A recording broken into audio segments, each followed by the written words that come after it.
बच्चों, आज के वीडियो में हम क्लास 7th की साइंस का सेकंड चैप्टर प्राणियों में पोषण के बारे में जानकारी प्राप्त करेंगे। इससे पहले के वीडियो में आपने पादपों में पोषण के बारे में जानकारी प्राप्त की। अब देखिए, प्राणी चाहे वो बहुत सूक्ष्म है जैसे अमीबा या विशालकाय है जैसे हाथी, सबको पोषण की ज़रूरत होती है। अब पाचन किसे कहते हैं ये देखिए। जटिल खाद्य पदार्थों का सरल पदार्थों में परिवर्तित होना या टूटना विखंडन कहलाता है। इस प्रक्रम को पाचन कहते हैं। यानी जो जटिल पदार्थ हैं वो किस में बदल जाते हैं, जब सरल पदार्थ में बदल जाते हैं शरीर के अंदर, ये क्रिया पाचन कहलाती है। या हम कह सकते हैं कॉम्प्लेक्स कंपाउंड किस में बदल गया, सिंपल कंपाउंड में बदल जाते हैं। अब जैसे हम स्टार्च जब खाते हैं या मंड खा रहे हैं तो वो किस में बदल जाता है, शुगर में अगर बदल जाता है शरीर के अंदर, इसका मतलब मंड का पाचन किस में हो गया, शुगर में हो गया। मंड क्या है, ये जटिल कार्बोहाइड्रेट है, और शुगर क्या है, ये सरल कार्बोहाइड्रेट है। तो मंड जो है ये कॉम्प्लेक्स कार्बोहाइड्रेट है, शुगर सिंपल कार्बोहाइड्रेट है। मंड को हमारा शरीर अवशोषित नहीं कर पाता है और शुगर को हमारा शरीर अवशोषित करके रक्त के द्वारा शरीर के हर भाग तक पहुंचा देता है।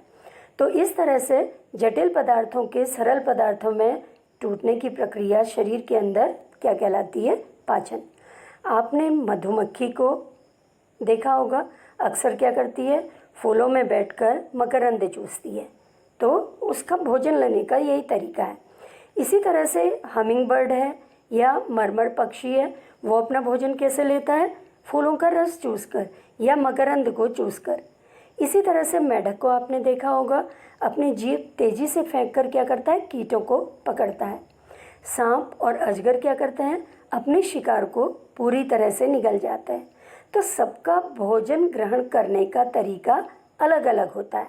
वो मुंह तक कैसे भोजन ले जाते हैं, ये क्रिया अंतर्ग्रहण कहलाती है। कुछ जल में रहने वाले प्राणी क्या करते हैं, अपने आसपास पानी में तैरते हुए खाद्य कणों को छानकर उनका भक्षण कर लेते हैं या उनको एक तरह से खा लेते हैं। अब देखिए, मानव में पाचन, मानव या मनुष्य में यहाँ पे दे रखा है जो चित्र, ये पाचन तंत्र का चित्र दिया हुआ है। इसमें चित्र में देखते जाइए ऊपर से। इसमें सबसे पहले है मुख गुहिका, हम मुंह से भोजन लेते हैं। इसके बाद एक लंबी नली दिखा रखी है, ग्रास नली या ग्रसिका है। इसके बाद आगे को एक थैलेनुमा रचना है, ये आमाशय कहलाती है।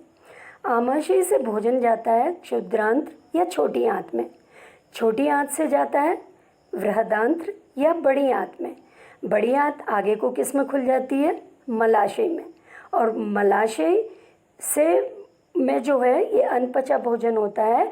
इसके बाद वो जो भोजन है अनपचा, वो क्या होता है, मलद्वार या गुदा के द्वारा शरीर से बाहर निकाल दिया जाता है। तो और यकृत ग्रंथि दिखा रखी है यहाँ पे, अग्न्याशय ग्रंथि हैं, ये मिलकर क्या बनाते हैं, पाचन तंत्र बना रहे हैं। तो पाचन तंत्र का मतलब है आहार नली और पाचन ग्रंथियाँ मिलकर पाचन तंत्र बना रहे हैं। फिर से देखिए इसको, मुंह से भोजन ग्रसिका में जाता है, ग्रसिका से ये एक चौड़ी थैलेनुमा रचना है आमाशय, इसमें जाता है। आमाशय फैलता और सिकुड़ता है और इसमें एक जठर रस निकलता है जिसमें हाइड्रोक्लोरिक अम्ल होते हैं। ये भोजन में आए हुए कीटाणुओं को मारने का काम करता है। आमाशय से भोजन जाता है क्षुद्रांत्र में या छोटी आंत में। छोटी आंत नाम से तो छोटी आंत है, लेकिन ये 5.5 मीटर से भी लंबी हो सकती है। इसके बाद भोजन कहाँ जाता है, ये बड़ी आंत में या बृहदांत्र इसको कहते हैं। ये बृहदांत्र जो है ये इसकी लंबाई लगभग 1.5 मीटर की होती है। तो क्षुद्रांत्र में भोजन का लगभग सारा पाचन क्षुद्रांत्र में हो जाता है। बृहदांत्र जो है, इसके बाद क्षुद्रांत्र के बाद भोजन कहाँ पहुँच रहा, बड़ी जो आंत है इसमें पहुँच रहा है, और इसके बाद जो पचा भोजन होता है ये मलाशय में जा रहा है और मलाशय से ये गुदा के द्वारा बाहर निकाल दिया जाता है। तो ये तो आहार नली है। अब इसमें 2 ग्रंथियां हैं मेन, कौन सी पाचक ग्रंथियां हैं देखिए, एक है अग्न्याशय। अग्न्याशय से जो एंजाइम निकलते हैं ये आहार नली में डाल दिए जाते हैं, जो भोजन को क्या करते हैं, जटिल पदार्थ को सरल पदार्थ में तोड़ देते हैं। और यकृत में क्या होता है, पित्ताशय होता है। तो यकृत से जो रस बनता है उसको पित्त रस कहते हैं, जो पित्ताशय में जमा होता है, और पित्ताशय से नली के द्वारा ये आहार नाल में खुलता है। तो इस तरह आपने देखा पाचन तंत्र का मतलब क्या है, आहार नाल या आहार नली, और जो ये पाचन ग्रंथियां हैं ये मिलकर क्या बनाते हैं, पाचन तंत्र बनाते हैं। हमारे शरीर की सबसे बड़ी ग्रंथि कौन सी है, यकृत। यकृत जो है हमारे शरीर की सबसे बड़ी ग्रंथि है। ये पाचन तंत्र का ही एक हिस्सा है। चित्र में एक बार फिर से देखिए, मुंह से भोजन ग्रसिका में जाता है, ग्रसिका से आमाशय में, आमाशय से क्षुद्रांत्र में, वहाँ से बृहदांत्र में, उसके बाद मलाशय में, और जो अनपचा भोजन है वो गुदा के द्वारा बाहर निकाल दिया जाता है। अब देखिए, मनुष्य में भोजन का अंतर्ग्रहण मुख द्वारा होता है। हम अपने हाथों के द्वारा भोजन मुंह में डालते हैं। आहार को शरीर के अंदर लेने की क्रिया अंतर्ग्रहण कहलाती है। हम उसके बाद क्या करते हैं, दांतों की सहायता से भोजन को चबाते हैं और उसे दांतों के द्वारा ही छोटे छोटे टुकड़ों में पीस देते हैं। हमारे शरीर का जो मुंह में दांत हैं ये मसूड़ों के बीच अलग अलग सॉकेट में धंसे हुए रहते हैं। हमारे दांतों की आकृति अलग अलग होती है। दांतों की आकृति अलग अलग होने के कारण उनके कार्य भी अलग अलग होते हैं। इसके अनुसार उनको अलग अलग नाम दिए गए हैं। हमारे मुंह में 2 जबड़े होते हैं, ऊपर के जबड़े में भी 16 दांत होते हैं और नीचे के जबड़े में भी 16 दांत होते हैं। हमारे दांतों का पहला सेट बचपन में निकलता है और लगभग 8 वर्ष की आयु तक सभी दांत गिर जाते हैं। इन्हें दूध के दांत कहते हैं। जब दूध के दांत सब टूट जाते हैं उसके बाद जो नए दांत निकलते हैं वो दांत स्थायी होते हैं। सामान्य स्वस्थ व्यक्ति के स्थायी दांत पूरे जीवन भर बने रहते हैं, लेकिन वृद्धावस्था में ये अक्सर गिरने लगते हैं। अब दांतों के प्रकार देखिए, मनुष्य में कितने तरह के दांत होते हैं? 4 तरह के दांत होते हैं। पहला है छेदक या कृंतक या इंसीजर, इसको कहते हैं। ये काटने के दांत हैं, ये एक जबड़े में 4 होते हैं। दूसरा है भेदक या रत्नक, कैनाइन इसको कहते हैं। ये फाड़ने के दांत हैं और एक जबड़े में इनकी संख्या 2 होती है। तीसरे तरह के दांत है अग्रचवर्णक या प्रीमोलर, इनकी संख्या एक जबड़े में कितनी है? 4। चौथे तरह के दांत हैं चवर्णक या मोलर, इनको चबाने के दांत भी कहते हैं और एक जबड़े में इनकी संख्या कितनी है? 6। तो इस तरह से ये कितने हो गए दांत? 16। तो एक जबड़े में 16 दांत हैं और दूसरे जबड़े में भी 16 दांत होंगे, तो कितने दांत हो गए? 32। तो इस तरह से हमारे जो 32 दांत हैं ये 4 प्रकार के होते हैं। अब दंत क्षय, आपने सुना होगा, दांत खराब हो जाते हैं कभी कभी। जब हम दांतों की सफाई करते हैं तो उससे क्या होता है, हमारे दांत बिल्कुल स्वस्थ रहते हैं, उसमें ठंडा गर्म कोई चीज़ महसूस नहीं होती। लेकिन कभी जब हम भोजन करते हैं उसके बाद हम कुछ दिनों तक दांत साफ नहीं करते तो भोजन के कण जो दांतों में रह जाते हैं क्या बना देते हो? एसिड या अम्ल बना देते हैं। और अम्ल क्या करता है? दांतों की लेयर को खराब कर देता है और अंदर तक उसमें क्या होता है, ये एक कैविटी बना देता है जिससे दांत खराब हो जाते हैं। इसे दंत क्षय कहते हैं। अब देखिए यहाँ पे एक चित्र दिया हुआ है, जीभ का चित्र है हमारी। जीभ क्या है? मांसल पेशी अंग है। पीछे की ओर तो ये क्या होता है, मुख गुहेयका के अधर तल से जुड़ी हुई रहती है, लेकिन आगे की ओर ये स्वतंत्र रहती है। जीभ से ही हम क्या करते हैं, बोलने में हमको सहायता मिलती है। इसके अतिरिक्त भोजन में ये लार को मिलाने का काम करती है, क्योंकि इसमें क्या है, सलाइवरी ग्लैंड है, लाला ग्रंथि इसको कहते हैं। उससे लार निकलता है। लार भोजन को गीला करता है जिससे निगलने में सहायता मिलती है। आपने देखा होगा जीभ पर छोटी छोटी स्वाद कलिकाएं या टेस्ट बड होती हैं। जिनकी सहायता से हमें विभिन्न प्रकार के स्वाद का पता चलता है। हमें खट्टे स्वाद का, मीठा स्वाद, नमकीन, फीका, कड़वा, ये स्वाद का पता किसके द्वारा चलता है? स्वाद कलिकाओं के द्वारा या टेस्ट बड के द्वारा पता चलता है। अब देखिए पाचक रस। लाला ग्रंथि, यकृत, अग्न्याशय पाचक रस स्रावित करते हैं या निकालते हैं। पाचक रस जटिल पदार्थों को उनके सरल रूप में बदल देते हैं। आहार नाल और संबद्ध ग्रंथियां मिलकर पाचन तंत्र का निर्माण करते हैं। अभी आपने चित्र में देखा, उसमें दिखाया था आहार नाल और पाचन से संबंधित ग्रंथियां दिखाई हुई थी। अब देखिए इस चित्र में दिखा रखा है कि जो हम भोजन करते हैं, भोजन जो कर रहे हैं उसमें किस तरह से स्टार्च शर्करा में बदल जाता है। यहाँ पे दे रखी 2 टेस्ट ट्यूब दे रखी, परक नली। एक में हम क्या कर रहा है देखिए, एक में पका हुआ चावल रखा हुआ है, उबला चावल, और दूसरे में उस उबले चावल को अगर हम थोड़ा सा चबा लेते हैं, वो चबाया हुआ चावल है। दोनों में ड्रॉपर की सहायता से आयोडीन डालते हैं। हम देखते हैं उबले चावल का रंग तो नीला हो जाता है और दूसरे चावल का रंग नीला नहीं होता। इसका मतलब क्या हुआ? उबले चावल में मंड है या स्टार्च है, और जब हमने इसको चबा दिया वो स्टार्च किस में बदल गया? शर्करा या शुगर में बदल गया।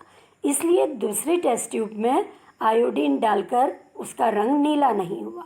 तो इसका मतलब उबले चावल में स्टार्च है और चबाने पर वो स्टार्च शर्करा में बदल गया। अब इस चित्र में दे रखा है, देखिए यहाँ पे ग्रास नली या ग्रसिका यहाँ पे दिया हुआ है, नीचे आमाशय है, ये पतली नली ऊपर दे रखी, ये क्या है? ग्रसिका। जब हम मुंह से भोजन करते हैं तो ग्रास नली से ही वो आगे बढ़ता है। ग्रसिका क्या होती है? गले और वक्ष से होते हुए आगे को बढ़ती है। ग्रसिका की भित्ति संकुचन होते रहता है, जिससे भोजन आगे बढ़कर आमाशय तक पहुंचता है। अब आमाशय क्या है देखिए, आमाशय मोटी भित्ति वाली एक थैलीनुमा संरचना है। ये एक ओर तो ग्रास नली से जुड़ी हुई है और वहाँ से भोजन प्राप्त करती है, और दूसरी ओर क्षुद्रांत से जुड़ी हुई है, वहाँ तक ये भोजन पहुँचाने का काम करता है। आमाशय का आंतरिक जो परत होती है, ये श्लेष्मल, हाइड्रोक्लोरिक अम्ल और पाचक रस निकालते रहती है, स्रावित करते रहती है। श्लेष्मल क्या करता है? आमाशय की आंतरिक जो परत है उसकी रक्षा करता है। और अम्ल क्या करता है? जो हाइड्रोक्लोरिक अम्ल निकला, जो भोजन के साथ जीवाणु आ जाते हैं उनको नष्ट करता है। साथ ही यह माध्यम को क्या बनाता है? अम्लीय बनाता है भोजन के माध्यम को। जब भोजन का माध्यम अम्लीय बन जाता है, पाचक रस के कुछ एंजाइम सक्रिय हो जाते हैं और वो अपना कार्य करने में उनको सहायता मिलती है। तो पाचक रस या जिसको जठर रस कहते हैं, जो आमाशय से निकल रहा, ये प्रोटीन को सरल प्रोटीन में बदल देता है। अब देखिए आमाशय का जो कार्य प्रणाली है, कैसे कार्य करता है, इसकी खोज एक घटना से हुई। ये कौन सी दुर्घटना है देखिए, जिससे इस खोज का पता चला। देखिए दुर्घटना क्या हुई थी। सन 1822 में एलेक्सिस सेंट मार्टिन नाम का एक व्यक्ति गोली लगने के कारण पूरी तरह से घायल हो गया था। गोली से क्या हुआ था? उसका वक्ष क्षतिग्रस्त हो गया था और आमाशय में एक छिद्र हो गया था। उसे एक डॉक्टर के पास ले जाया गया। उन डॉक्टर का नाम था विलियम ब्यूमॉन्ट, ओवर डॉक्टर का नाम था। डॉक्टर ने उसकी जान तो बचा ली, परंतु वह आमाशय का छिद्र भली भांति बंद नहीं कर सका और उसने उस छिद्र को पट्टी से ढक दिया। ब्यूमॉन्ट ने देखा कि आमाशय भोजन का मंथन कर रहा था, भोजन को पचा रहा था। तो उसने, क्योंकि उसका छेद खुला रह गया था, तो वो बार बार निरीक्षण करता था। तो उसने देखा कि आमाशय की भित्ति से एक तरल पदार्थ निकल रहा है जो भोजन को पचा सकता है। और साथ ही उसने देखा कि आमाशय क्षुद्रांत्र में तभी खुलता है जब आमाशय में भोजन का पाचन पूरा हो जाता है। देखिए आमाशय के बाद भोजन कहाँ पहुँचता है? क्षुद्रांत्र में। जो लगभग 5.5 से 7.5 मीटर तक लंबी एक कुंडलित नली है। ये यकृत और अग्नाशय से जो एंजाइम है वो प्राप्त करती है। इसके अतिरिक्त इसकी भित्ति से भी कुछ रस निकलते रहते हैं। यकृत गहरे लाल भूरे रंग की ग्रंथि है जो उदर के ऊपरी भाग में दाहिनी ओर स्थित होती है। यह शरीर की सबसे बड़ी ग्रंथि है और इससे कौन सा रस निकलता है? इसे पित्त रस कहते हैं, जो एक थैली में इकट्ठा होता है जिसे पित्ताशय कहते हैं। पित्त रस में लाइपेज एंजाइम होता है। ये लाइपेज एंजाइम क्या होता है? वसा के पाचन में महत्वपूर्ण भूमिका निभाता है। वसा का मतलब क्या है? जो हम चिकना भोजन ले रहे हैं जैसे घी, तेल, आपने सुना होगा उसमें क्या होता है? वसा है। तो इस वसा का पाचन करने में पित्त रस सहायता करता है। अब देखिए, छोटी आंत इतनी बड़ी है, ये कैसे अंदर है शरीर के अंदर? क्योंकि ये कुंडलित होती है। कुंडलित है या मुड़ी हुई है, एक तरह से हम कह सकते हैं। आपने अक्सर सुना होगा अपने बड़ों से कि खाते समय बोलना नहीं चाहिए। इसका कारण क्या है? कभी कभी जब हम जल्दी जल्दी खाते हैं या खाते समय बोलते हैं तो हमें खांसी उठने लगती है या हिचकी आने लगती है या कभी कभी घुटन का अनुभव होता है। क्यों होता है ऐसा? क्योंकि खाद्य के कण या भोजन के कण श्वास नली में प्रवेश कर जाते हैं। श्वास नली नासिका से आने वाली वायु को फेफड़े तक ले जाती है। यह ग्रसिका के साथ साथ चलती है, परंतु ग्रसनी में वायु और भोजन मार्ग एक ही होते हैं। फिर भोजन को श्वास नली में प्रवेश करने से किस प्रकार रोका जाता है? भोजन निगलने के समय एक मांसल रचना वाल्व का काम करती है, जो क्या करती है? श्वास नली को ढक लेती है और भोजन को ग्रसनी में भेज देती है। यदि भोजन के कण कभी श्वास नली में प्रवेश कर जाते हैं तो हमें या तो खांसी आने लगती है या हिचकी आने लगती है या घुटन का अनुभव होता है। इसलिए जब हम भोजन करते हैं तो हमें भोजन ना तो जल्दी जल्दी करना चाहिए और ना ही खाते समय बात करनी चाहिए, क्योंकि उस स्थिति में क्या होता है? भोजन के कण श्वास नली में प्रवेश करके हमें उससे थोड़ी परेशानी हो सकती है। अब देखिए, अग्न्याशय क्या है? ये एक हल्के पीले रंग की बड़ी ग्रंथि है जो आमाशय के ठीक नीचे स्थित होती है। आपने भी पाचन तंत्र के चित्र में इसको देखा था। अग्न्याशयिक रस कार्बोहाइड्रेट और प्रोटीन पर क्रिया करता है तथा उनके सरल रूप में परिवर्तित कर देता है। क्योंकि कार्बोहाइड्रेट और प्रोटीन क्या है? जटिल पदार्थ हैं। अग्न्याशयी रस में जो एंजाइम है उसको क्या करते हैं? सरल पदार्थ में तोड़ देते हैं। जो आंशिक रूप से पचा हुआ भोजन कहाँ पहुँचता है? छोटी आंत के निचले भाग में पहुँचता है, जहाँ पे आंत्र रस पाचन क्रिया को पूरा कर देता है। अब देखिए, कार्बोहाइड्रेट किस में बदल जाता है? सरल शर्करा जैसे कि ग्लूकोज में बदल जाता है। वसा का पाचन किस में हो जाता है? वसा अम्ल और ग्लिसरॉल में बदल जाता है वसा। और जो हम प्रोटीन खाते हैं वो किस में बदल जाता है? अमीनो अम्ल में बदल जाता है। तो इस तरह से कार्बोहाइड्रेट में जो है ये ग्लूकोज में बदल जाता है, वसा अम्ल और ग्लिसरॉल में बदल जाती है। प्रोटीन किस में बदल जाता है? अमीनो अम्ल में बदल जाता है। तो हम कह सकते हैं पाचन क्रिया में जटिल पदार्थ सरल पदार्थ में बदल जाते हैं। अब देखिए, छोटी आंत में लगभग भोजन का पूरा पाचन हो जाता है। अब पचा हुआ भोजन को अवशोषित कौन करता है? छोटी आंत की भित्ति में छोटे छोटे रसांकुर होते हैं, जो उभार होते हैं। ये उभार भोजन को अवशोषित करके किस में मिला देते हैं? रुधिर वाहिकियों में भेज देते हैं। इस प्रक्रम को अवशोषण कहते हैं। छोटी आंत की आंतरिक भित्ति पर उंगली के समान उभरी हुई संरचनाएं होती हैं, जिन्हें दीर्घरोम अथवा रसांकुर कहते हैं। अब देखिए, छोटी आंत में जो दीर्घरोम है या रसांकुर है उनका क्या कार्य है? ये क्या करता है? पचे हुए भोजन के अवशोषण के लिए जो क्षेत्र है उसको बढ़ा देता है। अब अवशोषण क्या होगा भोजन का? तेजी से और ज़्यादा होगा। प्रत्येक दीर्घरोम में छोटी छोटी रक्त वाहिकाओं का जाल फैला रहता है। तो इस तरह से दीर्घरोम की सतह से पचा हुआ भोजन का अवशोषण होता है, यह रुधिर वाहिकाओं में चला जाता है, या हम कह सकते हैं रक्त में चला जाता है। अवशोषित पदार्थ स्थानांतरित रुधिर वाहिकाओं द्वारा शरीर के विभिन्न भागों तक जाते हैं और उनका उपयोग जटिल पदार्थों को बनाने में किया जाता है। इस प्रक्रम को स्वांगीकरण कहते हैं। कोशिकाओं में उपस्थित ग्लूकोज का विघटन ऑक्सीजन की सहायता से कार्बन डाइऑक्साइड और जल में हो जाता है और ऊर्जा बनती है। भोजन का वह भाग जिसका पाचन नहीं हो पाता और अवशोषण नहीं होता, बृहदांत्र में भेज दिया जाता है। तो इस तरह से जो हम भोजन करते हैं या जो कार्बोहाइड्रेट से ग्लूकोज बन रहा है हमारे शरीर के अंदर, ये ग्लूकोज जब हमारे शरीर के अंदर श्वसन क्रिया होती है, ऑक्सीजन की सहायता से क्या होता है, वो टूटता है और ऊर्जा निकलती है। वही ऊर्जा शरीर के विभिन्न कार्य करती है। अब देखिए, बड़ी आंत क्या है, बृहदांत्र क्या है। क्षुद्रांत्र की अपेक्षा चौड़ी तो होती है, लेकिन उसकी लंबाई कम होती है। कितनी है, लगभग 1.5 मीटर। इसका मुख्य कार्य जल और कुछ लवणों का अवशोषण करना है।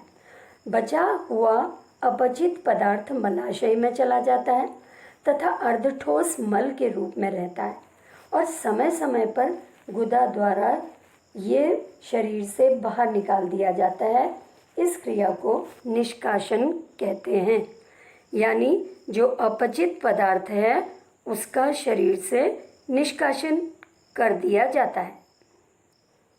तो बृहदांत्र या बड़ी आंत का मुख्य कार्य क्या है, जल का और जो खनिज पदार्थ है उनका अवशोषण करना। कभी कभी आपने देखा होगा शरीर से जल रूपी पतले मल के बार बार निष्कासन की आवश्यकता होती है। इस स्थिति को दस्त कहते हैं। यह संक्रमण, फूड पॉइजनिंग या खाद्य विषाक्तता अथवा अपच के कारण होता है। भारत में विशेषकर बच्चों में यह अति सामान्य स्थिति है और अगर ये चरम स्थिति में है तो ये घातक भी हो सकता है, मृत्यु भी हो सकती है, क्योंकि इससे क्या होता है, शरीर के जल और लवण निकलते हैं बॉडी से। शरीर से जब वो बाहर निकल जाते हैं तो उससे क्या होता है, रोगी की स्थिति जो है वो गंभीर होते जाती है। तो अगर किसी को दस्त और उल्टी होती है तो आपने सुना होगा उसको ORS घोल देना चाहिए। अगर ORS नहीं है तो क्या करते हैं हम, चीनी और नमक का और नींबू का पानी देना चाहिए, जिससे उसके पोषक तत्व शरीर में मिल जाए। अब देखिए, ये दे रखा चित्र में स्टारफिश या तारा मछली इसको कहते हैं, क्योंकि इसका आकार किसकी तरह है, तारे की तरह है, इसलिए इसको स्टारफिश कहते हैं। ये कैल्शियम कार्बोनेट के कठोर कवच वाले जंतुओं का आहार करती है। कवच खोलने के बाद यह अपने मुख से अपना आमाशय बाहर निकालती है तथा जंतु के कोमल भागों को खाती है और आमाशय वापस उसके शरीर के अंदर चला जाता है। यहाँ पे दिखा रखा देखिए, एक शाकाहारी जंतु का चित्र है, गाय का चित्र है या कोई भी शाकाहारी जंतु है उसका चित्र है, समझ लीजिए। जैसे गाय, भैंस या घास खाने वाले जंतु, ये क्या करते हैं, आपने अक्सर देखा होगा, घास को जल्दी जल्दी निगल कर आमाशय के एक भाग में इकट्ठा कर लेते हैं। ये भाग रूमेन या प्रथम आमाशय कहलाता है। रूमिनेंट में आमाशय 4 भागों में बटा रहता है। रूमिनेंट मतलब ये जो घास खा रहे हैं जंतु, इनको रूमिनेंट भी कहते हैं। रूमेन में भोजन का आंशिक पाचन होता है, जिसे जुगाल या कड कहते हैं, परंतु बाद में जंतु इसके छोटे छोटे पिंडकों के रूप में फिर से मुंह में लाता है तथा उसे चबाता रहता है। इस प्रक्रम को रोमंथन या जुगाली करना कहते हैं तथा ऐसे जंतु रूमिनेंट या रोमंथी कहलाते हैं। आपने अक्सर देखा होगा, गाय और भैंस को जुगाली करते हुए देखा होगा। आपने देखा होगा उसके सामने घास नहीं रखी है तब भी वो मुंह को चलाते रहती है। वो क्यों करती है, जब उसने घास जल्दीबाजी में निगल कर अपने आमाशय के एक भाग में इकट्ठा कर ली है और जिस समय वो बैठी हुई है, आमाशय के में जो ये भोजन का रूमेन में इसका आंशिक पाचन हुआ, उसके टुकड़े निकाल कर ये इसकी जुगाली करते रहती है। अब घास में क्या होता है, देखिए सेल्यूलोज की बहुत ज़्यादा मात्रा होती है, जो एक प्रकार का जटिल कार्बोहाइड्रेट है। किसी रूमिनेंट अथवा रोमंथी जैसे पशु, गाय, भैंस, हिरन आदि के रूमेन में सेल्यूलोज का पाचन करने वाले बैक्टीरिया होते हैं, जीवाणु होते हैं। बहुत से जंतु और मानव सेल्यूलोज का पाचन नहीं कर पाते, जैसे मनुष्य, घोड़ा, खरगोश आदि में। क्षुद्रांत और बृहदांत्र के बीच एक थैलीनुमा बड़ी संरचना होती है, जिसे अंधनाल कहते हैं। भोजन के सेल्यूलोज का पाचन यहाँ पर कुछ जीवाणुओं द्वारा किया जाता है, जो मनुष्य के आहार नाल में अनुपस्थित होते हैं। तो इस तरह से हम कह सकते हैं, जो घास खाते हैं उसके शरीर में क्या होता है, सेल्यूलोज के पाचन करने के लिए बैक्टीरिया होते हैं, जैसे खरगोश में, घोड़े में, गाय में, भैंस, हिरन में। लेकिन मनुष्य में इस तरह के बैक्टीरिया नहीं होते। अब ये चित्र दिखा रखा है, देखिए अमीबा का चित्र दिखा रखा है। ये अक्सर रुके हुए पानी में होता है। अमीबा में केवल एक ही कोशिका होती है। इसको हम नग्न आँखों से नहीं देख सकते, इसको हम माइक्रोस्कोप से देख सकते हैं। इसमें क्या होता है, एक झिल्ली है, एक गोल सघन केंद्रक है। इसमें कोशिका द्रव्य में बुलबुलों के समान अनेक धानियाँ होती हैं। अमीबा अपनी आकृति निरंतर बदलता रहता है। यह एक अथवा अधिक उंगली के समान रचनाएं निकालता रहता है, जिन्हें पादाप कहते हैं, जो इन्हें गति देने और भोजन पकड़ने में सहायता करते हैं। तो इनका आकार क्या होता है, बदलता रहता है। अब अमीबा में भोजन कैसे होता है, देखिए इस चित्र के द्वारा। इस चित्र में दिखा रखा है ये अपना भोजन कैसे करता है। यहाँ पे देखिए सबसे ऊपर जो चित्र है, इसमें अमीबा के सामने खाद्य कण दिखा रखा है। अब ये क्या करता है, अपने पादाप को आगे बढ़ाता है और जैसे ही पादाप विकसित करके उसको निगल लेता है, एक तरह से निगलने के बाद ये खाद्य पदार्थ उसकी खाद्य धानी में फंस जाते हैं और खाद्य धानी में क्या निकलता है, पाचक रस निकलता है, जो उस खाद्य पदार्थ को सरल पदार्थ में बदल देते हैं और पचा हुआ खाद्य धीरे धीरे उनके शरीर में अवशोषित हो जाता है। अवशोषित पदार्थ से क्या होता है, अमीबा की वृद्धि होती है और रख रखाव होता है और उनमें जब विभाजन होता है उस समय काम में आता है और बिना पचा हुआ भोजन खाद्य धानी द्वारा बाहर निकाल दिया जाता है। तो देखिए इसमें अंतर्ग्रहण की प्रक्रिया तो अलग है, लेकिन पाचन क्रिया में इसमें भी क्या होता है, जो जटिल पदार्थ हैं वो सरल पदार्थ में बदल जाते हैं और उसके बाद उसका क्या होता है, अवशोषण होता है। तो इस तरह से हम कह सकते हैं भोजन के पाचन का आधारभूत प्रक्रम सभी प्राणियों में समान होता है। सभी प्राणियों में क्या होता है, जो जटिल खाद्य पदार्थ हैं उनको सरल पदार्थों में बदल दिया जाता है और ऊर्जा मुक्त होती है। यही ऊर्जा शरीर के विभिन्न कार्यों को करने में सहायता देती है। जैसे जो हम भोजन करते हैं, हमको क्या मिलती है, जब हम श्वसन क्रिया होती है बाद में, उस भोजन का क्या होता है, विखंडन होता है, टूटता है, हमें ऊर्जा मिलती है और शरीर के विभिन्न कार्य करती है। अब यहाँ पे देखिए रिक्त स्थान की पूर्ति करनी है। पहला इसमें मानव पोषण के मुख्य चरण कौन से हैं, देखिए पहला अंतर्ग्रहण, उसके बाद होता है पाचन। पहले हमने भोजन लिया, फिर पाचन होता है, फिर अवशोषण होता है। अवशोषण के बाद स्वांगीकरण, स्वांगीकरण के बाद निष्कासन। तो इस तरह से मानव पोषण के मुख्य चरण क्या है, अंतर्ग्रहण, पाचन, अवशोषण, स्वांगीकरण और निष्कासन। अब मानव शरीर की सबसे बड़ी ग्रंथि का नाम क्या है, यकृत। यकृत जो है ये मानव की सबसे बड़ी ग्रंथि है। अब है आमाशय में हाइड्रोक्लोरिक अम्ल और आमाशय रस का स्राव होता है। इसको आमाशय रस भी कहते हैं, जठर रस भी कहते हैं।